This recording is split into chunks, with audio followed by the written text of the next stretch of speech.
बंधुओं, जय श्री हरि। आज एक ज्ञानवर्धक, प्रेरणादायक और वीरतापूर्ण कृत्य की भरी हुई किंतु सत्य कथा आपको सुनाने जा रहा हूं।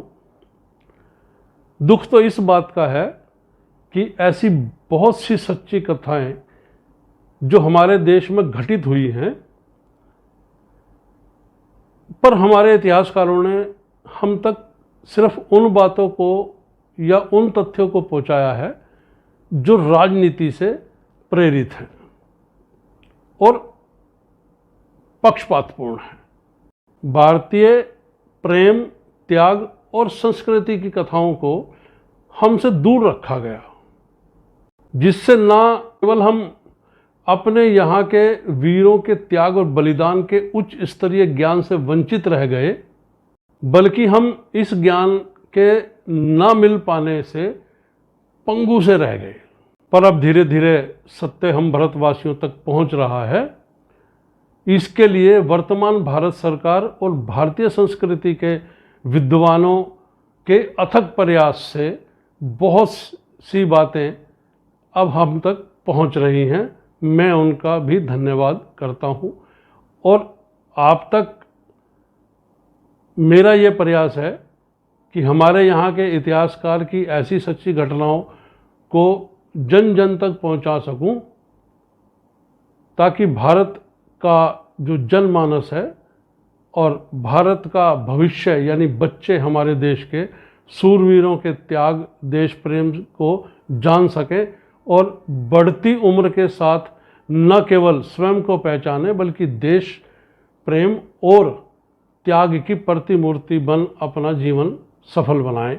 समय समय पर मैं आपके समक्ष ऐसी ऐतिहासिक और सच्ची कथाओं का वर्णन जरूर करता रहूँगा, सुनाता रहूँगा, बताता रहूँगा। मेरे इस छोटे से प्रयास से यदि एक व्यक्ति भी देश प्रेम के रास्ते पर चलने लगेगा तो मैं समझूंगा कि मेरा जीवन सफल हुआ। यहाँ कथा के शुरुआत में कहना चाहता हूँ कि मेरे इस प्रयास में समझाने में या कहने में कुछ त्रुटि रह जाए तो मुझे क्षमा कीजिएगा। साथ ही उम्मीद भी करता हूँ कि इस कथा को पूरा सुन मुझे कमेंट्स बॉक्स में अपने विचार और सुझाव जरूर लिखें, ताकि भविष्य में गलती में सुधार किया जा सके। मुझे आपके सुझाव और कमेंट्स का इंतज़ार रहेगा। चलिए अब कथा शुरू करते हैं। भारत का इतिहास दान, धर्म, इंसानी कर्तव्यों, बहादुरी के कारनामों, कुर्बानियों, शहादतों से ही नहीं भरा हुआ, बल्कि हमारे यहाँ पाले जाने वाले जानवरों के त्याग और कुर्बानियों से भी भरा हुआ है। परम योद्धा महाराणा प्रताप जी को कौन नहीं जानता। वो न केवल एक वीर योद्धा थे वरन महादानी भी थे। उनके एक घोड़े के बारे में तो सभी जानते हैं, जिसका नाम चेतक था।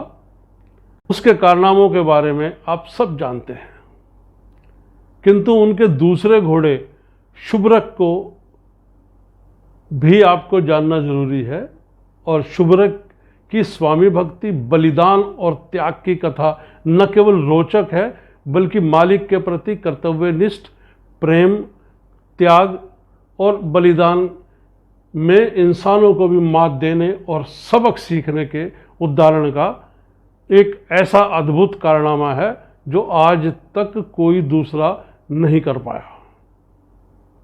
इतिहास में बहुत सी घटनाओं का जिक्र आता है, किंतु जो उदाहरण बन सके, जिससे प्रेरणा मिल सके, कुतुबुद्दीन स्वाभाविक मौत से नहीं मरा, वो घोड़े से गिरकर मरा, ये तो सब जानते हैं।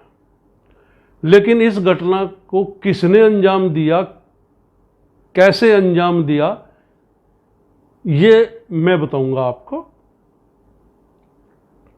लेकिन मुझे इस कथा का ज्ञान कहाँ से प्राप्त हुआ वो भी आपको बताना मुझे बहुत ज़रूरी है।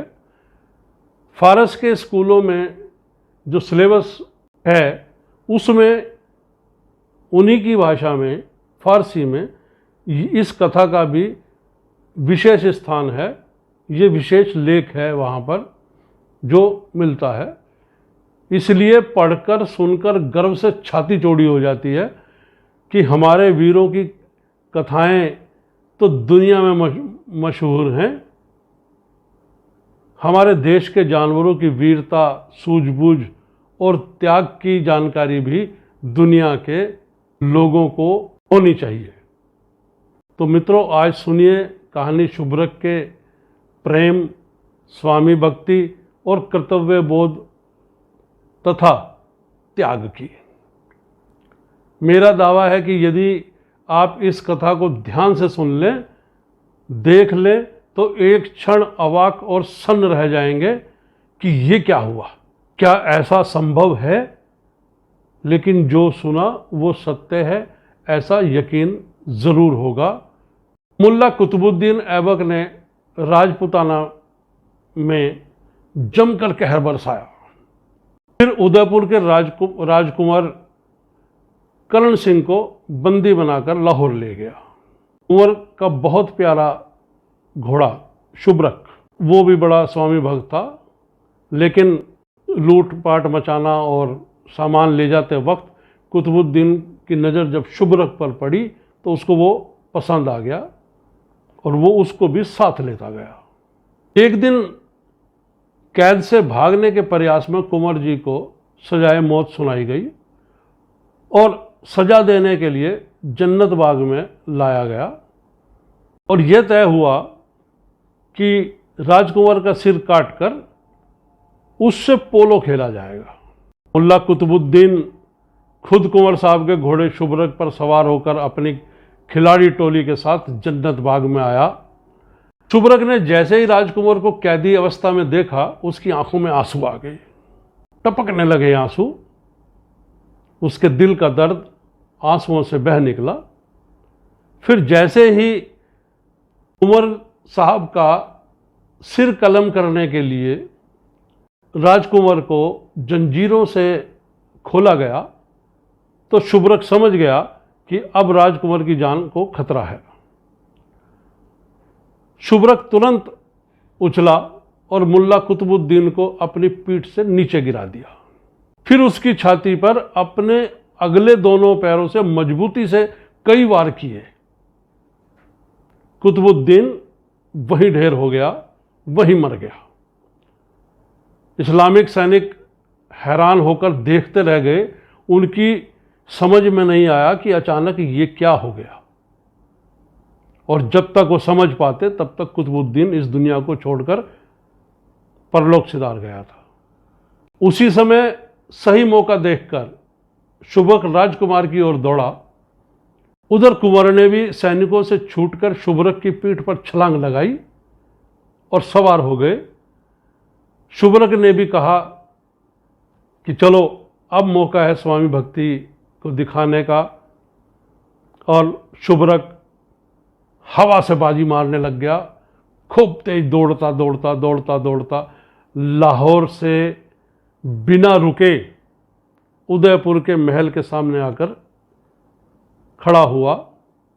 जब उसको ये तसल्ली हुई कि हाँ, अब मैंने अपने स्वामी को उसके सुरक्षित स्थान पर पहुंचा दिया है, महल पहुंचकर राजकुमार अपने प्यारे घोड़े की पीठ से उतरे और उसको पुचकारने के लिए उसकी तरफ देखा तो पाया कि वो तो पत्थर की मूर्ति बन गया, खड़ा है पत्थर की मूर्ति की भांति।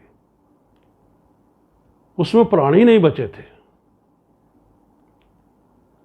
फिर जैसे ही सिर पर हाथ रखा तो शुभ्रक वहीं निष्प्राण शरीर उसका नीचे लुढ़क गया।